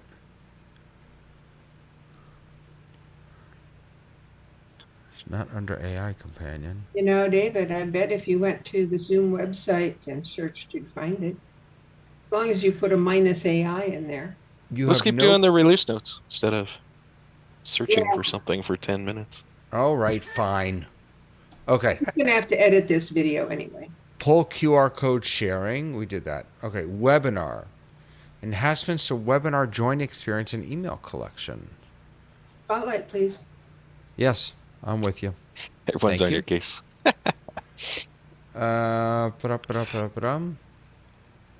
Email enter must match the address used to sign into Zoom to ensure accuracy of collected emails.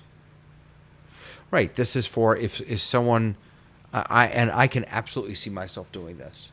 You know, if signing up for a webinar, not using the email that's associated with my Zoom account. That happens all the time, and it causes all kinds of problems. Yep. The next one is exciting, but why I find it exciting is I'm hoping that eventually it might come to meetings. Oh, look at that. Oh my goodness. I hadn't read this. Okay. Yeah, this is big. So I can't speak to webinars, but in the meeting world, when everyone's always trying to get the highest quality, and what people didn't understand or don't understand is that it's not all in our control, because anyone who joins, if I have a 1080 account, anybody who joins my meeting, either by a mobile device or through the browser, because on those two platforms, or Chromebook, I think also, which essentially is a browser, on those two platforms, for whatever reason that I don't understand, they can only receive up to 720. Because Zoom only sends out one HD feed, it would mean that everybody would only get 720. It would downgrade the entire meeting. Now, oh my goodness, Simulive webinars. Someone's gonna have to explain Simulive. Is that the same as? So Simulive is a regular webinar. It's a special use of a webinar and only available in Zoom sessions, that you can pre-record a Zoom webinar and then create a webinar and point to that recorded piece, which if you just say started at 1 p.m., at 1 p.m. the recording starts, and when the recording runs out, the webinar's over. So that's a Simulive webinar. It's not designed for human interaction. That's why I'm also I'm also afraid that this will never come to meetings, because a Simulive, no one else is sharing their screen or their video camera, so it doesn't matter if you're on an iPhone, because the Simulive is already like pre-recorded. So I don't know that this could ever come to meeting, because you could never. So I don't know. I was just like, I was thinking, oh, maybe one day it won't matter what device with the lowest resolution joins. Simulive is essentially just streaming out to a bunch of. I mean, it's Correct. not even a right. It's you could do the same thing on a private YouTube page. But you can do the chat and you can do the Right, Q&A of course. Right, while right. So imagine you're giving a morning meeting to the East Coast, and then you have to give the same meeting in the afternoon, and it's the same presentation. If you do SimiLive and you decide to hang around, you can still answer questions in the chat, you can still answer the Q&A, but you wouldn't have to give the presentation twice, and it would be identical if that's important for whatever your task is. I thought You, Ray you, said that you can't actually do the Q&A afterwards. When the recording stops, the meeting goes away. But can't you do the Q&A during? During, yes. Yeah. So wouldn't Just it make answering- more sense answering to the have a regular meeting that people can join and then play the webinar part and then stay around? I mean, having a Well, the webinar- use case, the use case actually, Lois, from a couple of people that I've talked to is we have the same webinar 3 times a week, and I can't afford to have a guy or 2-3 people, being in the webinar. And we just want to tell people it's going to be Monday afternoon at 1 p.m. Come in, use the Q&A. It will get your answers to you afterwards, but you can do that. I still think, kind of to Frank's point, maybe is just upload a video to YouTube and tell people to watch it and send you their questions. Yeah, but Zoom's trying to be all things to all people, right? So yeah, stay in the ecosystem. But imagine this, Lois. Imagine you've got a high-ranking executive in your organization who's always in demand and doesn't have very much time in his schedule or her schedule. So you get them in, they record this SimiLive, and then you have to give onboarding 3 times a week to different groups of people. The executive doesn't have to be there anymore for that. There's lots of reasons to use it. And the other part is that you wouldn't want to just direct them to YouTube because you want to make sure you know who's there. So if they come in, you get a report as to who came to the webinar. The other thing is you don't have to tell people it's a SimiLive session. They might think that you care enough about them to be there live, and you wouldn't have to necessarily tell them that you're not there live. Right. When you do that, you're right, Frank. But when you do that, you have to be very careful. Everything that's said needs to make it sound like you're talking to a live group. And I've seen a couple of SimiLives where people go, yeah, it's Tuesday afternoon and it's wonderful and blah blah blah blah blah. And hey, we have so in the meeting, and but they're not really there. I've recorded SimiLive. thousands and thousands of lectures and coach people through this, where I'm the technical director and I say, do not make any references to current events, dates, or times. Correct. Don't say it's a beautiful sunny summer day. Don't say, if you want this to be timeless and reusable, you get rid of all of those kind of references. And yet the person doing the original recording may do better if they have an audience and know that they have an audience, even though you don't mention Mary or something. You're seeing something, you're smiling, you're recognizing that there are people around. Your presentation can be much more vibrant that way. I used to work for CBC and CTV, which is kind of like NBC and CBS in America. And quite often I would do stuff in the studio with people, and you'll sit a person next to the camera lens and you tell the talent, talk to the person standing next to the camera lens. And that way you still have someone in the room you can talk to. But I've seen people tape pictures next to their webcam so that they have a person they think they're talking to when they're recording by themselves. There's lots of techniques to get around that. And Robert from YouTube says there's another use case. We translate webinars and then SimiLive it into a webinar by registration in a different country or time zone. Yes, Q&A is then collected and responses are sent back after the event.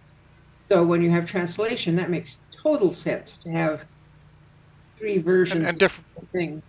Different time zones too is the one thing. The other use case, as opposed to wanting to, well, let's just put it out on YouTube and let people watch it, is that in order to come to it, if they have to register, they have to give you their first and last name and their email address.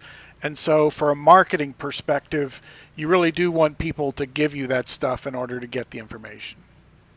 Well, let's go back to whatever David is going to spotlight now and talk to us about. David's eating a ham sandwich. David's having a sandwich. He's busy. That was so funny. Back to you, David. Sorry, David, I didn't mean to hijack your meeting like that. No, hijack away. I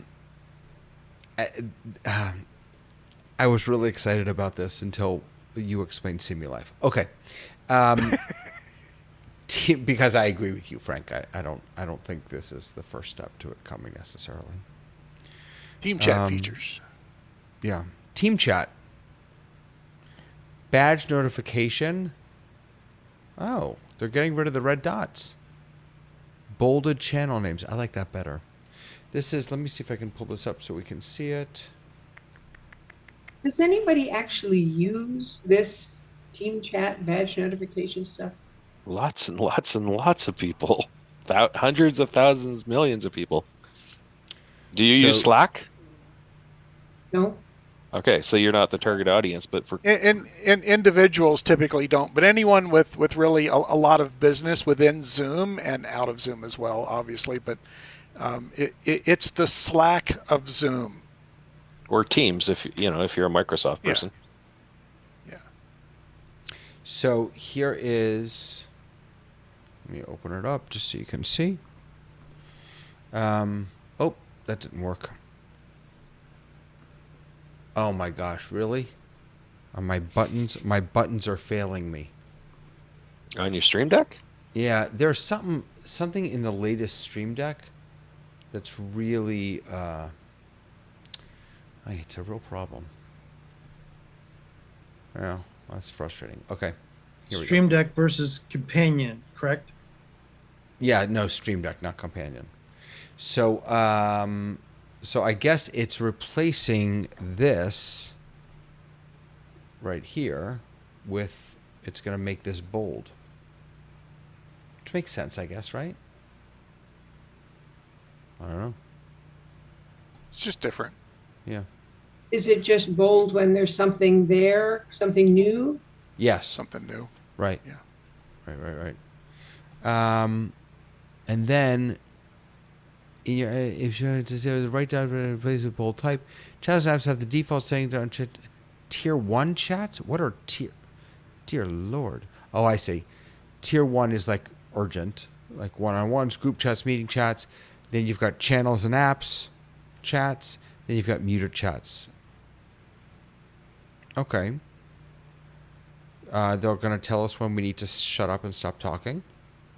Because our character limit is going to be, we're going to hit our character limit. And consistent unfurling support across in-meeting chat and team chat. I don't know about you, but I've been so frustrated by not being able to unfurl during my team chats. Well, that's because you haven't got a fan on your beam. I'm anti-furl. I have no idea. You have to have a flag to unfurl. Exactly. I like ferns unfurling. Then we got some mail and calendar stuff. Calendar subscription control. Oh, this is actually nice. Ability to add canceling. I still haven't used this, by the way. The I'm so used to using Calendly that I've just stayed there. Enhanced full detail page. Okay. Phone. Contact center. Well, let's go down here. Event and sessions. Enhancements to the resource panel navigation in Zoom Workplace app. The resources panel in the Zoom Workplace has been redesigned to improve the overall experience for both hosts and attendees. Oh, this is in the Zoom Workplace app? Within I think they're talking about within a meeting or a webinar where the resource tab pops up, where you basically say, I've got a PDF file that you can download. Just click on the resources tab. I think that's what's going to be enhanced. And if there's nothing available, then they'll just hide it altogether. Yeah. That makes sense. So, David, we're going real fast through a lot of stuff, and there's a lot of things that none of us are using, but maybe somebody else out in the world might be. Where does a person get to see what you're showing on your Spotlight? Where is that located physically so that people who are hearing this can go and read it for themselves? So this is release notes. I get an email every time there's a release note. I've do not remember when I signed up or how I signed up for that, but Scroll to the right side of to the right side. yep. Are you logged into your account? So if you were to click the sign in button up there, if you're signed in when you're looking at any release note, the subscribe button will be there and you will get an email every time it's updated. And the confusing part to a lot of people is that there's two different branches of release notes. There's release notes by products and there's release notes by dates. And so as Frank mentioned earlier, there's release notes out to May 26th. But if you look at the May 26th date release notes, it's just on whiteboards. So if you find the product that you want to learn about, either the Mac client or the Windows client or blah, blah, blah, Zoom events, and subscribe to those, you'll just get a little one-liner from Zoom saying this particular thing's been updated, and they give you a convenient button to click so you can go straight to it. Thank you, everyone. I am going to pass this to Mike. I have to lock my building up and go take a shower because it is hot with no air conditioning. Oh, I bet. What's the temperature there? I don't know. Let's see. Wait a second. And what's the humidex? The 100. humidity is more important than the Yeah. Well, let's see. I don't think I could ever live in Florida. What does it say? It says 90 degrees Fahrenheit. And feels like 120. Yeah, at least. The I real could- feel. Uh, The real feel. When's the cool season? January? That's when I'll come visit you. It was actually, so there's a day every year when you know we've jumped the shark or we've crossed the Rubicon or whatever it is, and that day came, I would say, today's Friday, maybe Tuesday of this week. Monday or Tuesday of this week is when there's no going back. It's just hell from now until November. So, in any case, all right. Not that it happened when it got to 92 3 days in a row, but hey, it came down again. It's now the highs are in the 80s again. So it's like, okay, well, that will do. Yeah. All right. I'm going to bid you all farewell. Have a lovely weekend. 101 in Phoenix. Yeah. So see you, David. 2 o'clock, time to go. See you, everybody.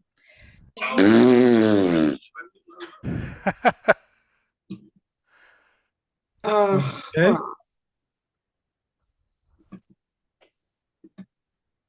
All right. So Adam, is it, keep you in the room, and as long Was as that you- a parting shot from David or was that a Zoom bomber?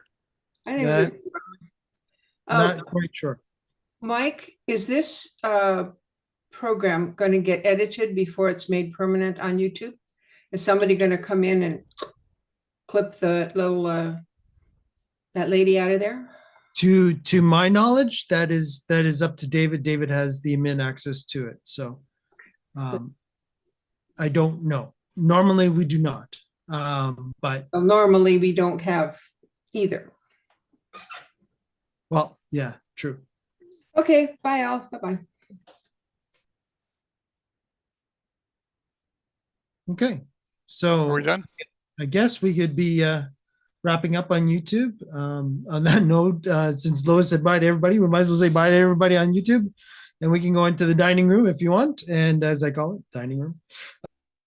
In the kitchen, we'll go to the dining room. And I will sign off on YouTube. And everybody I'll spotlight myself, and then we'll be back to be in the